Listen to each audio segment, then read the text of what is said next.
Apakah benar kitab Taurat, fondasi hukum dan iman bangsa Israel, pernah hilang berabad-abad lamanya? Bagaimana mungkin kitab sepenting itu bisa lenyap? Dan apa yang sebenarnya ditemukan pada masa Raja Yosia? Video ini akan menyingkap fakta sejarah, konteks Alkitab, hingga penemuan yang jarang dibahas, tetapi mengubah cara kita memahami Perjanjian Lama. Mulai dari kejatuhan bangsa Yehuda, kerusakan Bait Allah, hingga momen dramatis saat kitab Taurat ditemukan kembali, semuanya memiliki pesan besar bagi kita hari ini. Temukan kebenaran Alkitabiah, pelajaran rohani, dan misteri di balik keaslian teks suci yang selama ini mungkin terlewatkan bersama Dr. Bambang Nursena berikut ini.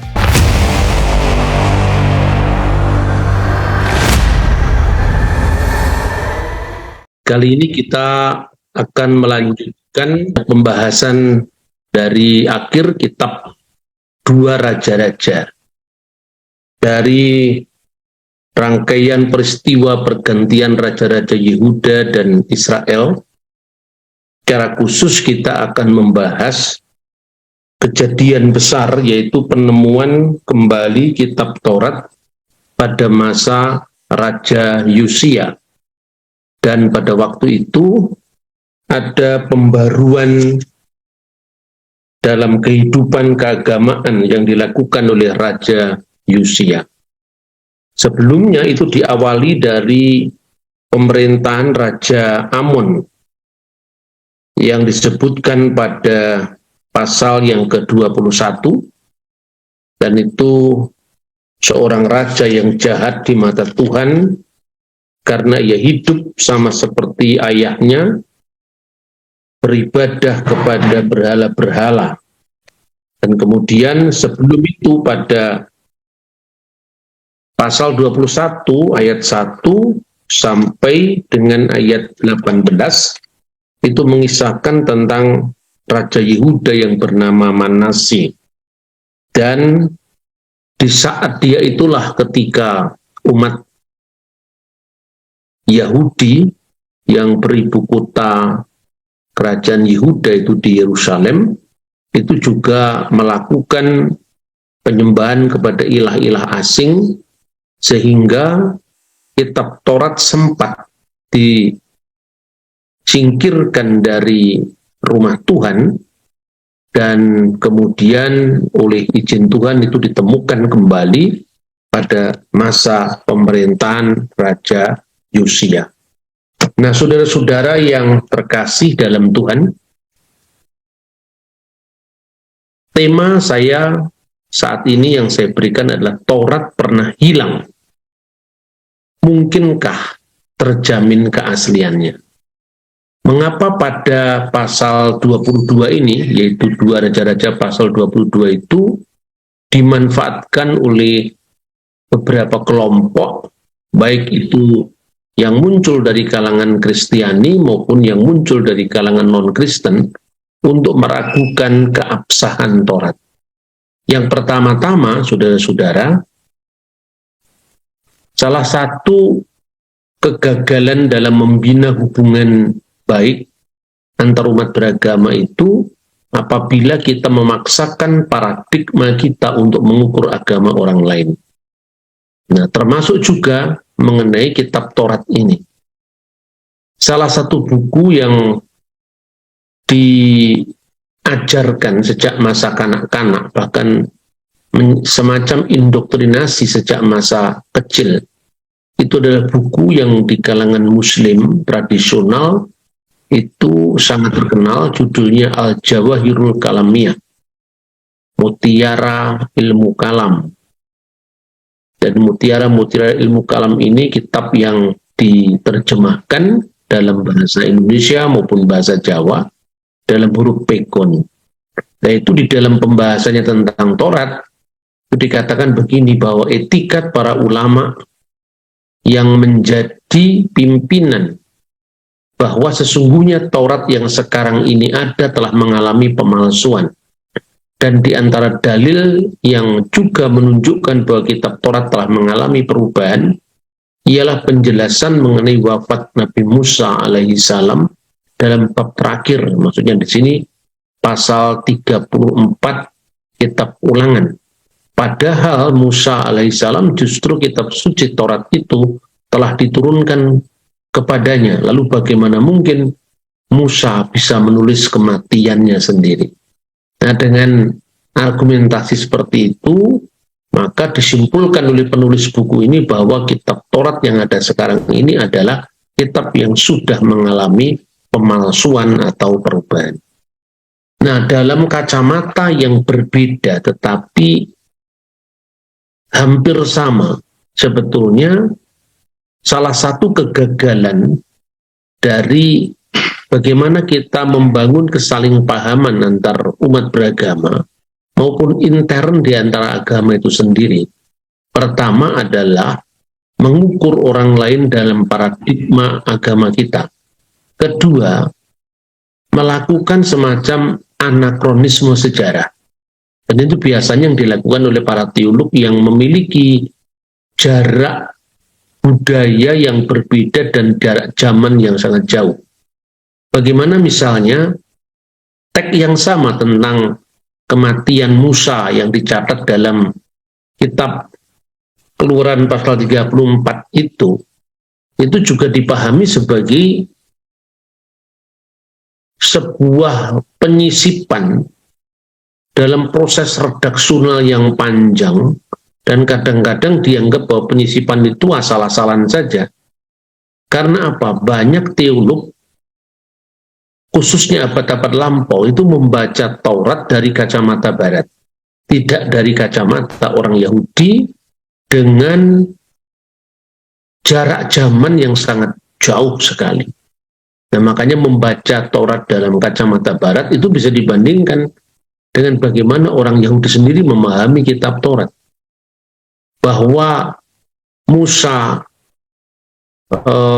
yang kematiannya dicatat dalam pasal 34 itu bukan hal yang tidak diketahui sejak zaman kuno.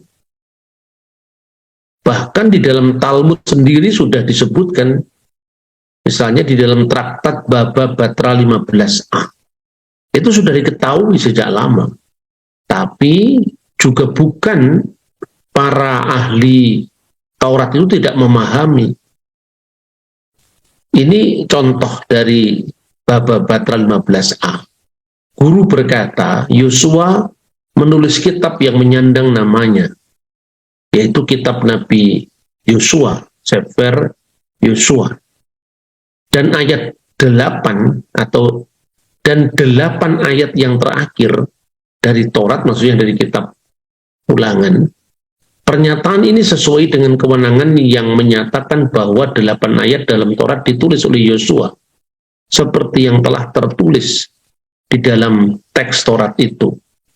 Wa yamat samusi ebetadunai. Lalu matilah Musa hamba Tuhan itu di sana. Sekarang apakah mungkin Musa yang sudah mati bisa menulis kata-kata Musa meninggal di sana? Yang benar, sampai ayat 4 Musa menulis. Dan dari titik ini, yaitu ayat 5, Yosualah yang menulis. Nah, dalam pandangan kuno, bahkan penulis-penulis kuno, ketika seorang penulis yang kemudian itu memberikan keterangan-keterangan dari tulisan utama, itu bukan hal yang aneh. Dalam naskah-naskah kuno di Nusantara saja misalnya, Kakawin Negara Kertagama, itu pada bagian terakhir ada kolofon yang menunjukkan bagaimana penyalinan buku itu. Maka kitab Negara Kertagama yang berjudul Desa Warnana juga lewat sebuah kolofon di akhir karya sastra itu disebut sebagai kitab Negara Kertagama. Dan itu di dunia kuno tidak pernah dipersoalkan. Nah, saudara-saudara, yang seperti ini mestinya kita harus pahami dalam konteks budaya, cara penulisan, atau zaman yang bersangkutan, bukan kita memahami dari zaman modern. Nah, Kegagalan seperti itulah yang kemudian melahirkan sebuah spekulasi yang cerdik, yang memanfaatkan teks-teks Alkitab di mana teks itu sendiri tidak berbicara apa-apa, tetapi ditafsirkan, ya, bahkan dimasukkan makna yang berbeda dengan apa yang ada dalam otoritas teks itu sendiri. Bukan eksegese, tetapi eisegese. Bukan eksegese yang mencoba menggali makna teks, tetapi yang terjadi justru adalah eisegese, memasukkan pengertian kita sendiri yang kemudian berikan teks. Ada beberapa ayat yang penting dalam kajian kita saat ini.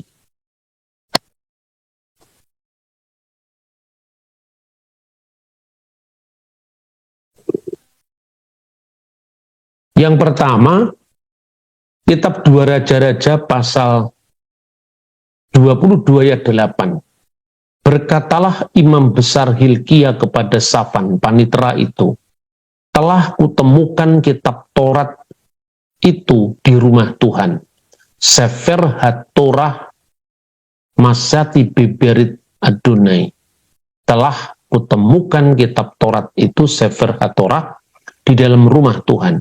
Lalu Hilkia memberikan kitab itu kepada Safan dan Safan terus membacanya. Ayat yang paralel disebutkan dalam 2 Tawarik pasal 34 ayat 15 dan 14 dan 15.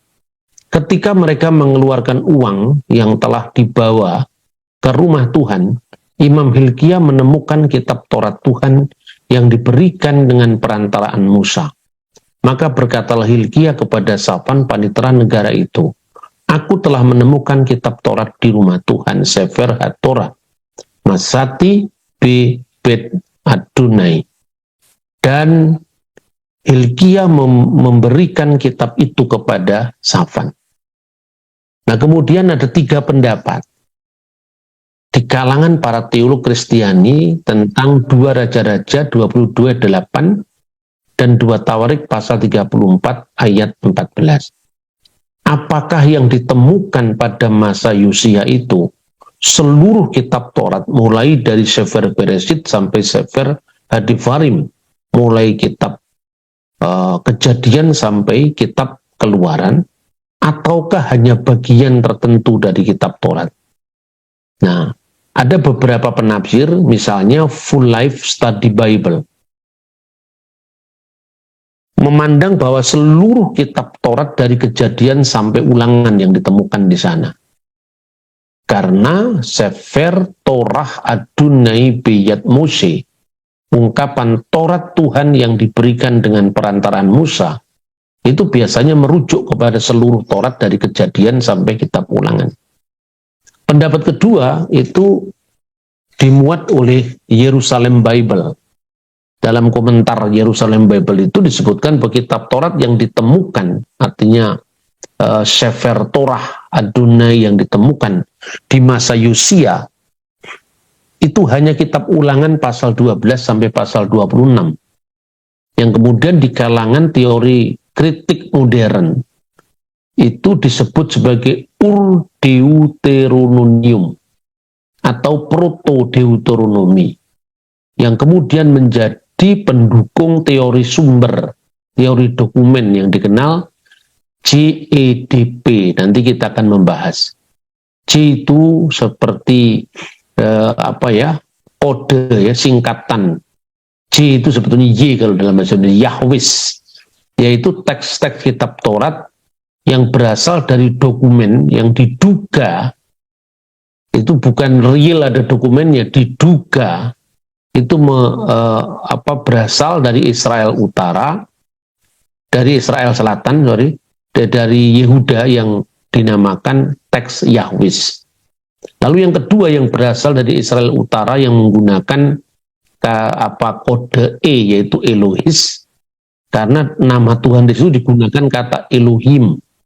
Kemudian Deuteronomis, yaitulah yang menurut teori itu Taurat yang dibuat pada masa Yosia dan kemudian tradisi para imam. Nah, Jerusalem Bible Commentary memberi komentar begini, kitab Ulangan isinya piagam perjanjian umat Tuhan.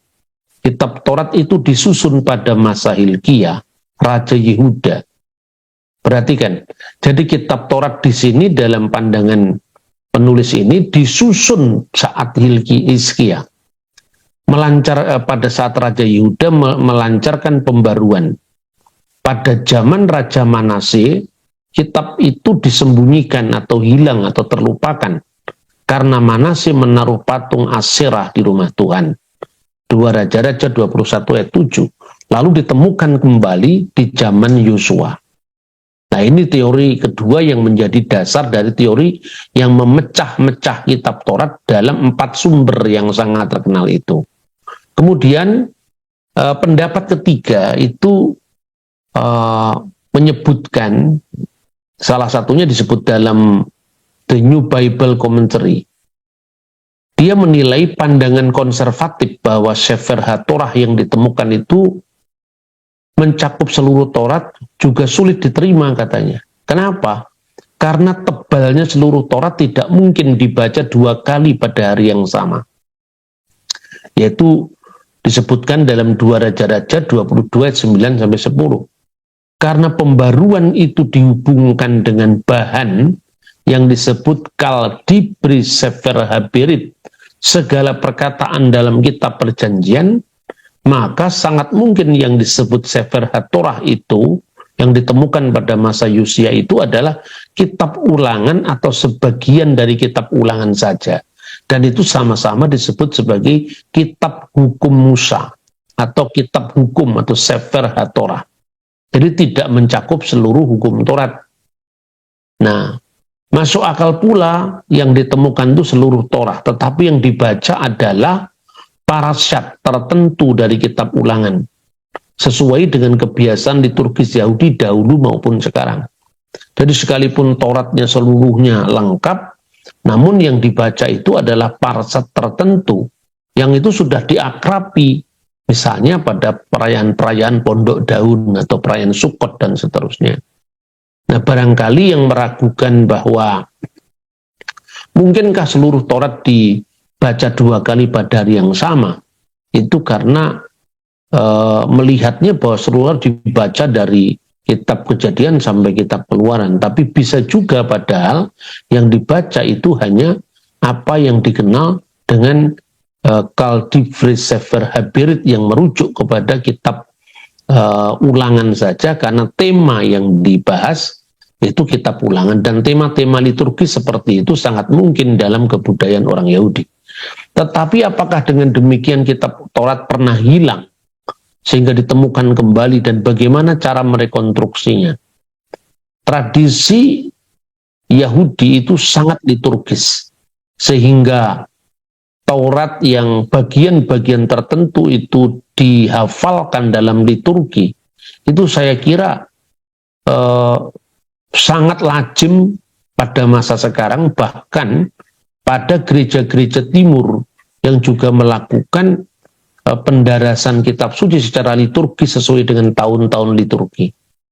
Nah, sehingga tidak asing apabila misalnya seorang itu ketika kitab suci itu tidak ada di tangan pun, maka ibadah-ibadah dengan kutipan-kutipan kitab suci itu masih berlangsung. Jangan lupa bahwa dunia percetakan itu baru dikenal di zaman Napoleon pada saat itu ketika dia berada di Mesir, dan percetakan baru diperkenalkan pada zaman itu.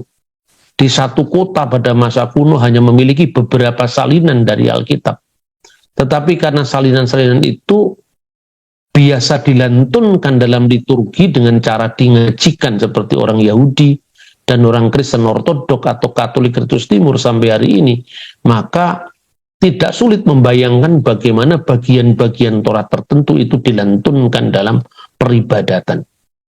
Nah, saudara-saudara, sekarang kita sedikit mengupas tentang teori yang sangat terkenal di dunia akademis. Jadi penemuan kitab Taurat di masa Yosia ini dalam teori dokumen Yahweh, Elohis, Deuteronomi, dan Pres tidak mencakup seluruh Taurat, tapi hanya ulangan pasal 12 sampai dengan pasal 26 yang tadi disebut sebagai Ur Deuteronomium. Menjadi sumber inspirasi penulisan Taurat katanya, lalu digabung-gabung dalam proses redaksional yang panjang. Ini pandangan kaum historis kritis ya, mereka yang menganut mazhab yang mengatakan bahwa Taurat itu tidak ditulis oleh Musa, tapi ditulis oleh sumber-sumber yang secara acak-acakan kemudian dikumpulkan dari abad ke abad. Meskipun sebetulnya teori ini harus dilihat sebagai produk masa pra-arkeologi. Kenapa demikian? Ya, teori sumber itu pertama kali dikemukakan oleh sarjana Perancis namanya Jean Astruc 1684 sampai dia meninggal tahun 1766. Pada saat itu arkeologi belum ditemukan, arkeologi Alkitab itu belum ditemukan, karena penemuan arkeologi itu diawali dari batu Rosetta atau Rosetta Stone yang ditemukan baru tahun 1790-an. Dan itu pun bisa dibaca kira-kira 23 tahun setelah penemuannya. Nah, jadi pada saat itu orang membayangkan dunia Timur Tengah itu tidak mengenal aksara pada masa kuno, sehingga tidak mungkin Musa menulis Taurat seperti yang diklaim dalam kitab suci itu. Nah, padahal setelah ditemukannya cara membaca huruf kuno, misalnya huruf hieroglif yang ditemukan oleh zaman Napoleon dan berhasil dipecahkan cara membacanya oleh Francis Champollion, itu ternyata ribuan tahun sebelum Masehi itu sudah mengenal aksara. Bahkan 1000 tahun sebelum Musa itu sudah ada catatan-catatan sangat lengkap yang sekarang ini ditemukan, direkonstruksi, dan kemudian dibuat kronologi sejarah sehingga kita bisa menciptakan sejarah Mesir kuno. 1000 bahkan 2000 tahun sebelum Musa yang bisa disaksikan sampai hari ini sehingga dipelajari dalam ilmu khusus yang disebut Egyptologi. Nah, ketika cerita-cerita tentang bapa leluhur yang dituliskan dalam Taurat itu dianggap tidak masuk akal oleh sarjana pra-arkeologi tadi, dan bahkan dengan perandaian Musa tidak mungkin bisa menulis, itu sesungguhnya batal dengan penemuan arkeologi. Secara khusus kalau konteks Mesir itu adalah batu Rosetta, atau sebelum itu konteksnya Abraham itu ditemukan prasasti Nusi yang mendeskripsikan informasi yang begitu detail tentang budaya hukum, budaya termasuk perkawinan. Apabila seorang istri tidak bisa memberikan anak bagi sang suami, maka istri itu bisa mengajukan hambanya untuk mendapatkan anak dari hamba tadi dan diberikan pada suaminya, seperti tercermin dalam kisah Sarah Hagar. Itu sudah ada dalam prasasti Nusi, Undang-Undang Lipit Estar, sehingga apa yang dulu dianggap sebagai tidak masuk akal, kisah-kisah itu harus ditafsir ulang oleh para teolog abad lalu, itu sekarang sudah tidak jadi masalah lagi. Tetapi apapun juga, bahwa teori yang diawali oleh Jean Astruc itu kemudian dikembangkan oleh teolog Eropa, namanya Julius Wellhausen, yang meninggal tahun 1918. Nah, sekalipun pada zamannya itu sudah muncul arkeologi meskipun dalam tahap awal, ya, karena batu Rosetta sendiri baru bisa dibaca setelah zamannya dia. Yang lebih dikenal teori itu sebagai development hypothesis atau teori tentang hipotesis sumber yang berusaha melacak dokumen mana yang paling tua yang akhirnya dikumpulkan menjadi kitab Taurat. Hipotesa ini berkembang lebih lanjut, bukan hanya membagi-bagi kitab Taurat ya menjadi 4, tetapi dipecah-pecah lagi, misalnya ada Elohis 1, Elohis 2, dan seterusnya. Nah, kemudian sekilas ya, sebetulnya teori dokumen itu, menurut Wellhausen, itu ada 4 sumber utama Taurat dan bisa ditentukan pada saat penulisannya. Yang pertama adalah sumber C atau sumber Y. Itu ditulis menurut teori ini sekitar tahun 950 sebelum Masehi di kerajaan Yehuda atau selatan, kerajaan selatan, di mana Tuhan selalu disebut dengan kata Yahweh, dan Yahweh ini adalah bacaan kira-kira yang memang populer pada zaman itu, sekalipun tradisi Yahudi sendiri tidak pernah menyebut tetragrammaton itu dengan bacaan Yahweh. Kemudian teks ini dikenal dengan sumber Y atau sumber J. Kemudian sumber E atau Elohis telah ditulis di sekitar tahun 850 di kerajaan Israel. Nah, jadi artinya bahwa sumber E yang di kerajaan Israel itu pasti memakai kata Elohim katanya. Lalu sumber D, Deuteronomis, itu ditulis sekitar tahun 621 sebelum Masehi di Yerusalem. Selama masa pembaruan agama di zaman Yosia yang sekarang ayat-ayatnya kita baca, yaitu 2 Raja-Raja pasal 22 tadi. Lalu yang terakhir itu sumber P, itu sumber imam-imam. Ditulis belakangan lagi tahun 450 sebelum Masehi oleh para imam keturunan Harun. Nah, ciri Elohis itu penggunaan Elohim untuk Allah dan menekankan transendensi Tuhan. Dan ketika bercerita tentang Musa, gunung tempat pewahyuan itu dinamakan Horeb. Sementara dalam sumber yang bukan Elohis digunakan Sinai sebagai gunung tempat Musa menerima firman. Juga penggunaan kata takut akan Tuhan, itu sumber ini yang khasnya seperti itu. Nah, sumber ini juga diyakini berasal dari cerita para bapa leluhur di utara, terutama suku Efraim. Hipotesis dokumenter ini yakin bahwa sumber E pasti disusun di wilayah utara. Padahal kita akan lihat nanti ketika ditemukan prasasti-prasasti kuno yang bicara tentang kerajaan utara itu, justru prasasti di wilayah utara tidak memakai kata Elohim, tetapi justru tetragrammaton yang dibaca oleh para teolog Yahweh itu. Salah satunya adalah prasasti Kuntilet Ajrut dan prasasti Kirbet Elkom yang berasal justru dari abad 9 sebelum Masehi.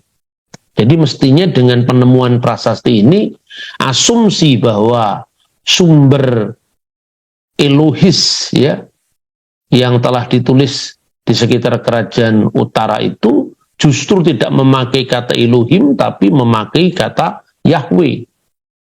Nah ini makanya kemudian terus muncul lagi pecahan-pecahan teori itu untuk setiap ahli di masa kemudian berangkat dari asumsi yang sesungguhnya tidak kokoh tadi untuk membuat revisi untuk menyesuaikan. Nah kemudian inilah contoh dari prasasti Kirbet Elkom dari tahun 850 sebelum Masehi. Nah, itu bentuk prasastinya.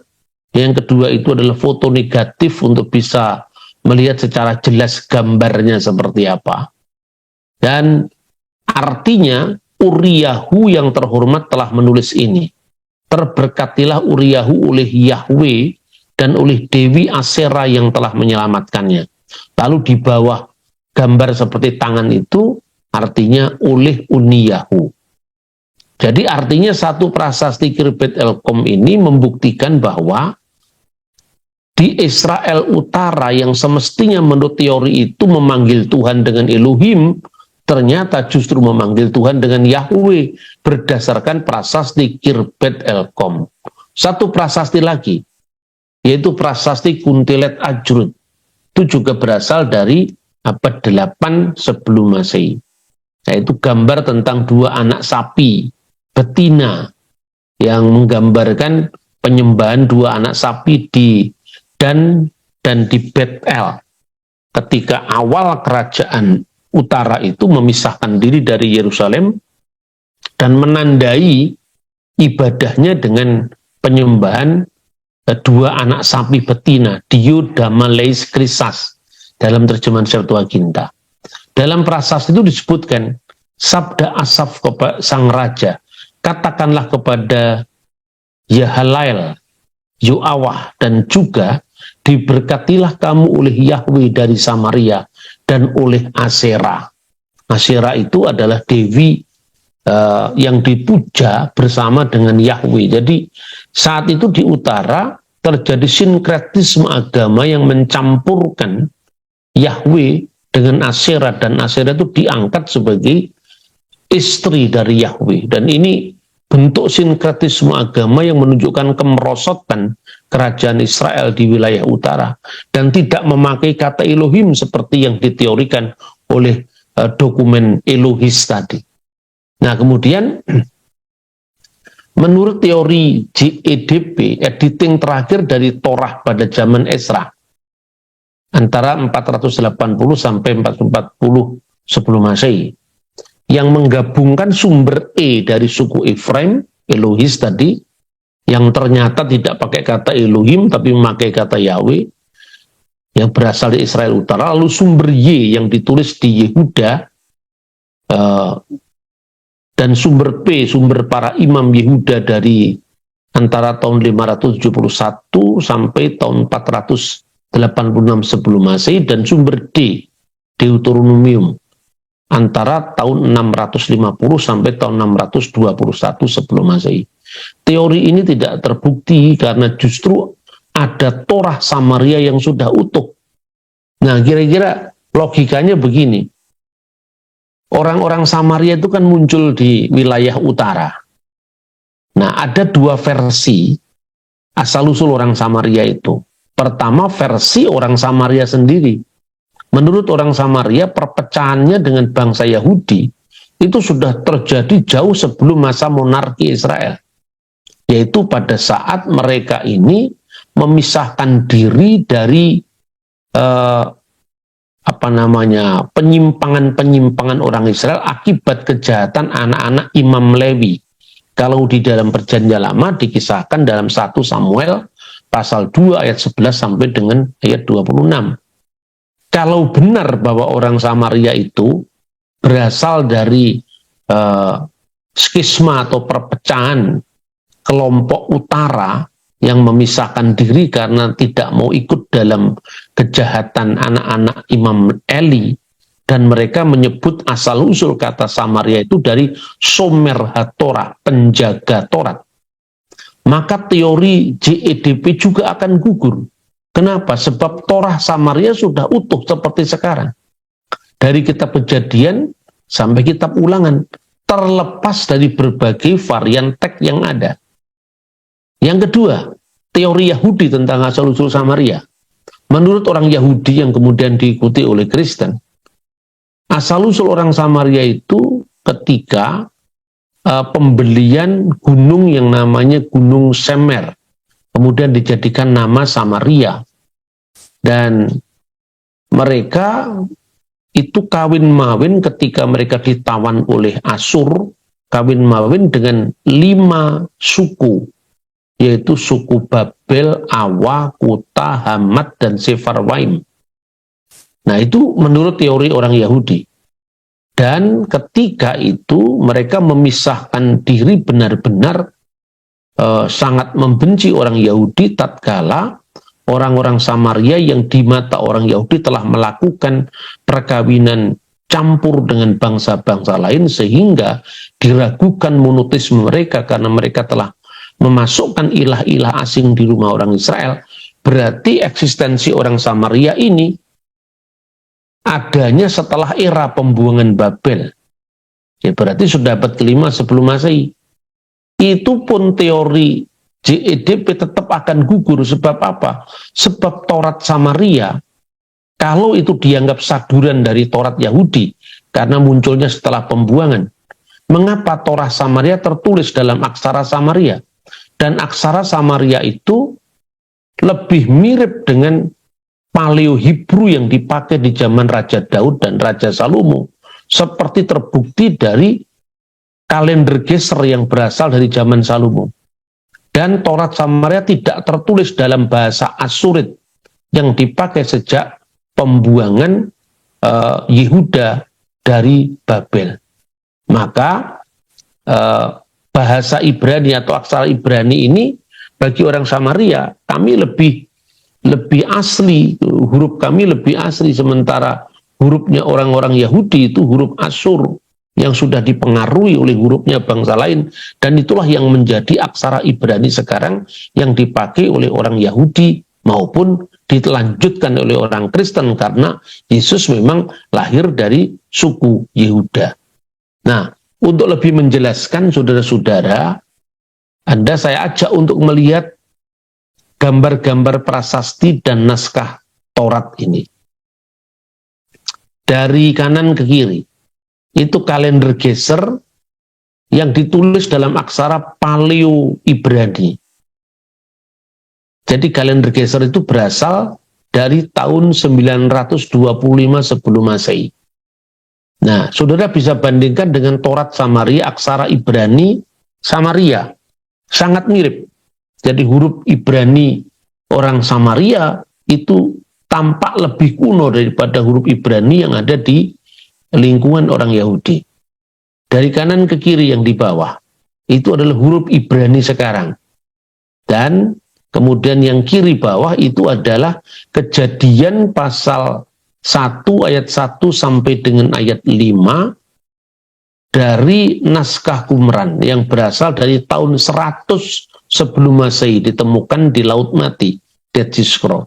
Anda bisa melihat setelah perkamen yang bolong itu, ya, yang sobek itu, kemudian huruf paling atas itu berbunyi Elohim et hasamayim we et haaret. Elohim et hasamayim ve et haaret. Bandingkan dengan yang apa kita bisa lihat huruf Ibrani sekarang, sudah mirip, tapi berbeda dengan kalender Geser yang berasal dari abad 9 sebelum Masehi dan juga Taurat Samaria. Lalu baris kedua itu bunyinya Wiruah Elohim merakefet alfine hamayim. Perhatikan hurufnya sudah masa transisi menuju huruf Ibrani yang nanti kemudian diteruskan oleh naskah Masoretik, kemudian naskah Ibrani sekarang ini. Jadi dari segi hurufnya, orang Samaria lebih kuno daripada hurufnya orang Yahudi atau aksara Ibrani yang dipakai di lingkungan orang Yahudi. Kalau seandainya tadi saya katakan bahwa orang Samaria itu baru ada muncul setelah ditolak pasca pembuangan dari Babel, dan Taurat waktu itu masih dalam proses pembentukan. Kenapa Tauratnya sudah utuh dan kemudian ditulis dalam huruf yang lebih kuno daripada huruf setelah zaman pembuangan? Dengan demikian, kalau para ahli itu bisa merekonstruksi Taurat yang semuanya sebetulnya lebih didasarkan atas asumsi-asumsi kesejarahan, tetapi naskahnya atau dokumennya sendiri tidak ada. Tetapi dengan kita cross-check dari sumber-sumber dokumen, misalnya membandingkan dengan sejarah Taurat Samaria, ternyata teori itu cukup lemah untuk bisa dilanjutkan. Kemudian ini bentuk utuh dari kalender Geser yang mungkin ini adalah kalender pelajaran anak-anak sekolah pada zaman Salomo. Jadi kalender ini kira-kira berisi tentang kegiatan pertanian, jadi kalender agraris tentang masa-masa pertanian, ya, masa atau bulan-bulan pertanian. Dan kata Yereh itu artinya bulan. Nah, jadi itu mendapat kata penting sekali. Yereh itu yang menjadi kata Yeriho kemudian 2 bulan pertama pemetikan buah, khususnya zaitun, itu pada masa atau bulan Tisri sampai Heswan, diikuti 2 bulan penaburan benih antara bulan Kislev dan Tefet sekitar Desember Januari. 2 bulan terkait dengan akhir penaburan, sifat adat, dan seterusnya. Dan ini mungkin merupakan pelajaran anak-anak sekolah pada masa Raja Salomo yang lebih dikenal dalam bahasa Arab Nabi Sulaiman itu. Jadi ketika kita bicara tentang Raja Salomo, ya benar-benar dokumennya, bukan sekedar klaim Alkitab ya, yang dipercaya sebagai ilham suci Roh Kudus atau wahyu ilahi, tapi benar-benar bisa disinkronkan kira-kira perbandingan dokumennya dengan bukti-bukti sejarah di luar Alkitab apa. Kalau prasasti itu tidak bisa ditafsir lagi, tidak bisa diragukan lagi, karena apa? Itu batunya dari zaman dulu sampai sekarang tidak pernah rusak kok. Artinya kalau ada kerusakan ya itu kan bisa direkonstruksi, tapi batunya sendiri utuh sampai hari ini. Nah kemudian untuk bisa memahami ini apa perkembangan huruf-huruf ya, ini satu gunungan mazmur dari naskah-naskah Laut Mati. Yang Anda bisa lihat ini sebelum Masehi semua. Yang di atas itu huruf Ha Elohim. Lalu apabila dicocokkan dengan huruf sekarang Ha Elohim. Meskipun tanda-tanda bacanya itu beda ya. Tapi ini kita sekedar mengenal perkembangan aksara, bentuk aksara. Nah, di naskah-naskah Qumran yang berasal kira-kira tahun 150-an sebelum Masehi sampai awal tahun Masehi ya, kira-kira tahun 60-an setelah Masehi, ketika komunitas kaum Esen di Qumran itu dihancurkan oleh Roma. Yang paling atas itu adalah gunungan kitab Imamat, ditemukan di Gua 11, Ki itu Qumran, kode naskahnya 1, dari aksara Paleo Hebrew. Inilah aksara yang dipakai di zaman Raja Salomo, seperti terbukti dari kalender Geser tadi. Lalu yang kedua itu gunungan kitab Nabi Yesaya. Dalam bahasa Ibrani, aksara Ibrani Hasmonaim itulah yang muncul pada masa dinasti Makabe, sekitar tahun 150 sebelum Masehi sampai tahun 50 sebelum Masehi. Dan baris ketiga itu adalah gunungan bait suci, yaitu naskah bait suci ditemukan di Gua 11, Ki, kode naskahnya 19, dalam aksara Ibrani Herudian. Sejak zamannya Herodes Agung menjadi Raja Yahudi, diangkat oleh Kaisar Roma. Kemudian yang terakhir itu gunungan kata-kata hikmat anak-anak terang. Itu ditemukan di Gua keempat dalam aksara Ibrani yang lain lagi. Dan ini banyak sekali kajian-kajian yang masih bisa dilacak sampai hari ini. Nah, inilah wujudnya Taurat Samaria dan dibandingkan dengan Taurat Yahudi. Ada buku yang judulnya Taurat Samaria, itu edisi modern, tapi hurufnya huruf Ibrani, sama-sama pakai huruf Ibrani modern. Tetapi yang saya tampilkan ini adalah huruf Ibrani Samaritan, yang lebih tua dari huruf Ibrani sekarang, karena kedekatan bentuknya itu dengan proto Hebrew yang justru dipakai dari zaman yang jauh lebih kuno. Nah, ini bagian ini merujuk kepada Kejadian pasal 22. Anda bisa lihat pada baris kedua itu misalnya dibandingkan dengan Taurat Ibrani. Ya, satu-satunya perbedaan dalam teks ini yang bercerita tentang pengorbanan Ishak putra Abraham itu adalah tempatnya, yaitu tidak di tanah Moria tapi di tanah More, yang ditafsirkan adalah Bukit Gerizim di wilayah Nablus, Palestina modern sekarang. Nah, pada baris kedua itu bunyinya sama masih, wa yumerkhahna et binika et yehidika asar akhabta et yitsak wilehleka el eret hamurya. Nah, pada teks Samaritan wilehleka el eret hamuri. Tetapi Anda bisa membandingkan bagaimana bentuk hurufnya. Ini naskah selama ribuan tahun masih bisa kita rekonstruksi. Jadi orang-orang yang menuduh sekedar tanpa bukti Alkitab sudah dipalsukan, itu sesungguhnya kurang literasi, terlalu banyak prasangka. Dan di era yang sekarang ini orang bisa cross-check dari dokumen begitu mudah, Anda bisa cocokkan sendiri, ya.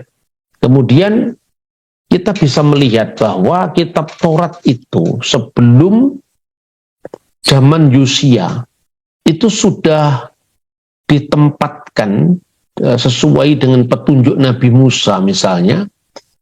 Kitab Ulangan pasal 17 ayat 18 secara khusus ya, itu mengamanatkan kira-kira begini: hai orang-orang Israel, nanti kalau kamu sudah bisa mencapai tanah Kanaan atau tanah perjanjian, dan suatu saat kamu memiliki seorang raja, maka jangan lupa pada Taurat itu. Apabila raja itu duduk di atas takhta kerajaan, maka haruslah ia menulis baginya salinan hukum ini menurut kitab yang ada pada imam-imam orang Lewi. Jadi babon naskahnya itu pada imam-imam orang Lewi. Lalu menyuruhnya untuk menulis salinan hukum ini, dan harus ada salinan Taurat itu di setiap raja yang memerintah di Israel. Lalu dalam Ulangan pasal 31 ayat 9, setelah hukum Taurat itu dituliskan Musa, maka diberikannya kepada imam-imam Bani Lewi yang menyangkut tabut perjanjian Tuhan dan kepada segala tua-tua Israel. Ini catatan tentang eksistensi Taurat di zaman Musa. Lalu kita bisa membaca lagi Ulangan pasal 31, lanjutan dari ayat 9 tadi, ayat 10. Dan Musa memerintahkan kepada mereka demikian: pada akhir 7 tahun pada waktu yang telah ditetapkan pada tahun penghapusan hutang, yakni pada hari raya Pondok Daun, apabila seluruh orang Israel datang menghadap hadirat Tuhan sembahanmu di tempat yang akan dipilihnya, maka haruslah engkau membacakan hukum Taurat ini di depan seluruh orang Israel. Seluruh bangsa itu berkumpul, laki-laki dan perempuan dan anak-anak dan orang asing yang diam dalam tempatmu, supaya mereka mendengarkannya dan belajar takut akan Tuhan sembahanmu, dan mereka melakukan dengan setia segala perkataan hukum Taurat itu. Ini eksistensi Taurat yang diajarkan, dilembagakan, yang ditaruh dalam kemah suci nanti, kemudian menjadi bait suci, atau diamanatkan dalam Taurat. Setiap raja-raja harus memiliki Taurat, menulis baginya salinan hukum ini dari tangan imam-imam Lewi. Lalu bagaimana praktek membaca kitab Taurat setiap Pondok Daun dan kemudian pada masa-masa kerajaan baik Israel maupun Yehuda? Sekalipun itu telah terjadi perpecahan dua kerajaan itu, tapi sebelumnya pada masa Yosua, apa yang diamanatkan Musa itu benar-benar ditepati. Yosua pasal 8 ayat 34, sesudah itu dibacakanlah segala perkataan hukum Taurat, kara et kal dibri hatorah, berkatnya dan kutuknya sesuai dengan segala apa yang tertulis dalam kitab hukum itu. Vihakilalah kikal hakatub bisefer hatorah. Kemudian bagaimana pada zaman Yosafat? Ada catatan lagi. Antara tahun 869 sampai 848 sebelum Masehi.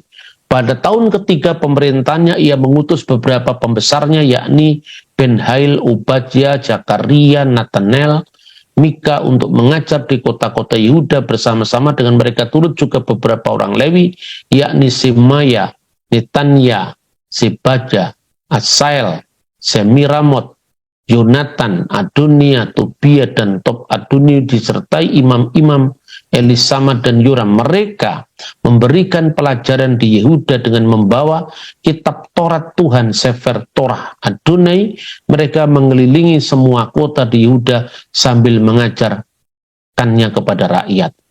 2 Tawarik 17 ayat 7 sampai 10. Lalu 2 Tawarik pasal 34 ayat 30 itu mencatat bagaimana praktek yang sama yang sekarang ini kita bahas, yaitu di zaman Yosia ketika terjadinya pembaruan keagamaan di Yehuda. Yosia itu berkuasa antara 639 sampai 606 sebelum Masehi. Kemudian pergilah raja ke rumah Tuhan bersama-sama orang Yehuda dan penduduk Yerusalem, para imam, orang-orang Lewi, dan seluruh orang awam, baik yang besar maupun yang masih kecil, dan dengan didengar mereka membacakannya segala perkataan dari kitab perjanjian Kaldi Sefer Haberit yang ditemukan di rumah Tuhan itu. Nah, di sini yang ditemukan itu Taurat yang kemudian dijelaskan sebagai segala perkataan dari kitab perjanjian.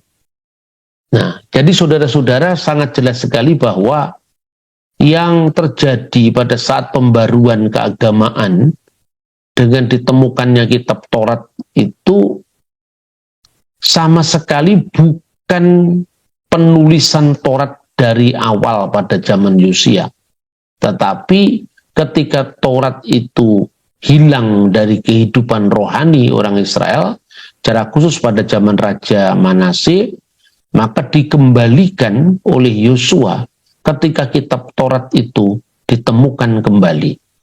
Jadi baik itu kitab Taurat itu dimaknai bahwa seluruh kitab Taurat mulai dari Kejadian sampai Ulangan, maupun itu hanya kitab Ulangan saja, tetapi sama sekali tidak mendukung adanya penciptaan Taurat baru setelah masa Yosia. Dan kemudian keberdampingan naskah Taurat dengan sumber-sumber sejarah arkeologi yang sudah saya sampaikan itu mestinya dijadikan agenda dalam menilai kembali teori-teori yang sudah dibuat mengenai asal-usul Taurat. Jadi saya satu pihak memang harus berbangga karena di lingkungan gereja studi kritis terhadap kitab suci itu tidak dilarang. Bahkan ketika kasarnya itu kitab Taurat itu diedel-edel sama orang sendiri untuk dijadikan penelitian, lalu diteliti sumbernya dari mana, bahkan pernah diragukan dari Musa. Maka ketika orang-orang sekarang itu kitab sucinya disalahpahami, sesungguhnya yang di dalam iman Kristen sendiri sejak dulu sudah pernah kritik ya. Jadi kritik itu aslinya juga dari dalam gereja sendiri. Oleh karena itu tidak perlu kaget, bahkan penulis-penulis non-Kristen yang memanfaatkan sumber ini tidak berani memberlakukan metode yang sama untuk kitab sucinya sendiri. Misalnya Dr. Maurits Bucaille dalam bukunya Bible, Quran, dan Sains Modern. Dia mengutip teori dokumen itu tentang Elohis, Yahwis, Deuteronomis, dan tradisi imam tadi. Tetapi metode semacam ini biasa dilakukan di kalangan Kristen, sekalipun tentu tidak semua orang dalam posisi bersepakat, misalnya seperti saya. Tetapi saya memahami bahwa tidak semua Taurat itu ditulis oleh Musa.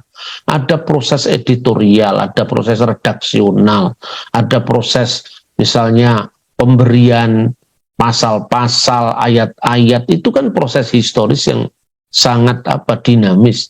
Tapi kalau Anda mau melihat kitab Taurat sebelum ada pasal dan ayatnya, silakan langsung membaca penemuan Qumran, atau silakan Anda membaca naskah Masoretik yang sekarang ini Anda bisa saksikan di Museum Israel, baik itu Masoretik maupun Dead Sea Scroll. Meskipun saudara-saudara sekarang ini lebih cepat lagi juga bisa diakses lewat online. Itu tidak ada pasal, tidak ada ayatnya, karena penambahan pasal dan ayat itu kan hanya untuk memudahkan. Dan Anda bisa cross-check sendiri apakah itu berubah atau tidak.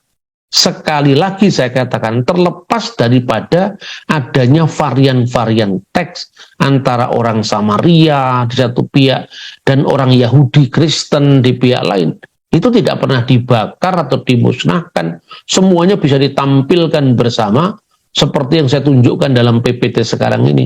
Antara misalnya Taurat Samaria dan Taurat Yahudi Kristen yang berbeda di dalam Genesis pasal 22 ayat 2 misalnya. Itu bukan hal yang nabu atau yang haram dilakukan atau yang ditutup-tutupi, tidak. Atau bahkan lebih amannya satu harus dibakar supaya seragam, juga tidak. Semuanya bisa dianalisis secara terbuka. Nah, inilah kira-kira apa yang saya sampaikan dari kajian kita tentang penemuan kitab Taurat pada masa Raja Yosia. Terima kasih dan Tuhan memberkati kajian kita. Shalom alaikum B'Shem HaMashiach.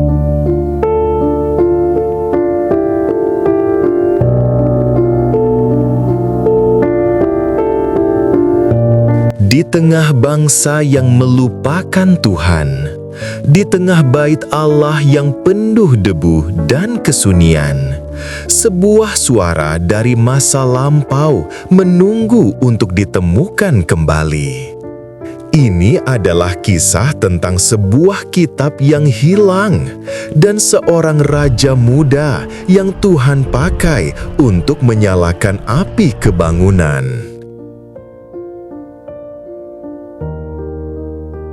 Yerusalem berada dalam kegelapan rohani.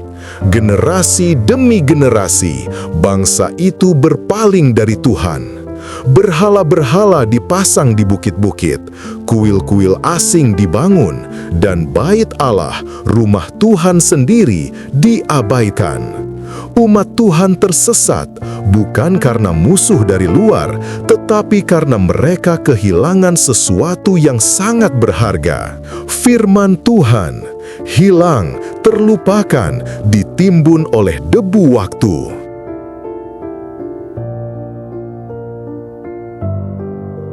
Namun Tuhan tidak pernah melupakan umatnya. Di tengah kekacauan itu, seorang anak kecil naik tahta. Namanya Yosia, usianya baru 8 tahun. Walau muda, cahaya Allah ada dalam dirinya. Ia tumbuh menjadi raja yang mengarahkan hatinya untuk mencari Tuhan. Dan pada usia 26 tahun, Yosia memutuskan untuk melakukan sesuatu yang tidak dilakukan banyak raja sebelumnya. Memperbaiki bait Allah. Rumah Tuhan yang lama ditinggalkan, akhirnya disentuh kembali.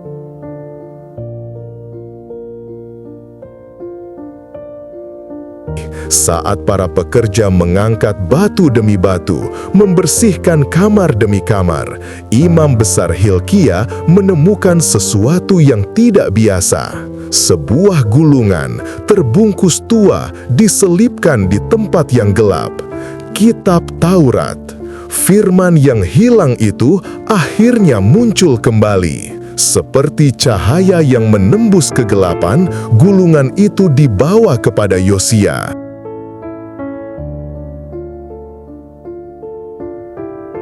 Di dalam ruangan penuh keheningan, kitab itu dibacakan di hadapan sang raja. Kata demi kata, ayat demi ayat, menghantam hati Yosia. Firman Tuhan yang lama hilang itu menyatakan betapa jauh bangsanya telah melenceng, betapa gelapnya keadaan mereka, dan betapa seriusnya murka Tuhan atas dosa bangsa itu. Dan di momen itu, Raja Yosia mengoyakkan pakaiannya. Tidak banyak raja yang merendahkan diri, tetapi firman itu membuat seorang raja turun berlutut. Ia menangis, ia berduka, ia bertobat.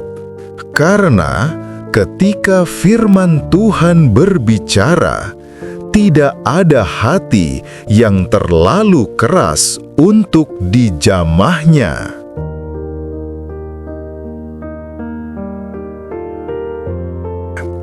Yosia tidak berhenti pada air mata. Ia bangkit mengambil keputusan dan memulai salah satu pembaruan terbesar dalam sejarah Israel. Ia memanggil seluruh bangsa, dari anak kecil sampai orang tua, dari hamba sampai bangsawan.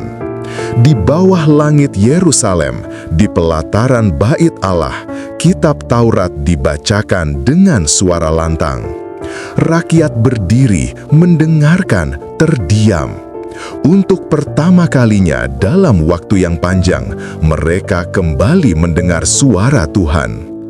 Yosia lalu menghancurkan semua berhala, membersihkan seluruh kota dari penyembahan asing, memulihkan ibadah Tuhan dengan seluruh hati.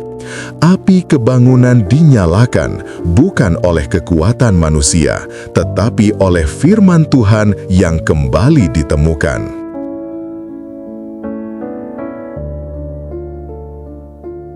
Hari ini, firman Tuhan tidak pernah hilang. tetapi terkadang ia hilang dari hati kita. Bukan karena Tuhan menjauhi kita, tetapi karena kita mengabaikannya. Karena kita terlalu sibuk, terlalu terluka, atau terlalu dingin. Tetapi sama seperti zaman Yosia, Tuhan sedang memanggil generasi ini untuk kembali membuka kitabnya, kembali mendengar suaranya, kembali merendahkan diri, kembali membuang berhala-berhala modern dalam hidup kita. Karena ketika firman Tuhan ditemukan kembali, kegelapan runtuh, ketakutan dipatahkan, hati diperbaharui, dan kebangunan dimulai pertama-tama di dalam diri kita. Inilah kisah sebuah kitab yang hilang dan seorang raja muda yang berani mendengar suara Tuhan. Ini adalah pengingat bahwa firman Tuhan tidak pernah mati. Ia hanya menunggu ditemukan kembali. Dan ketika kita menemukannya, kita akan menemukan bahwa Tuhan selalu ada di sana, menunggu kita pulang.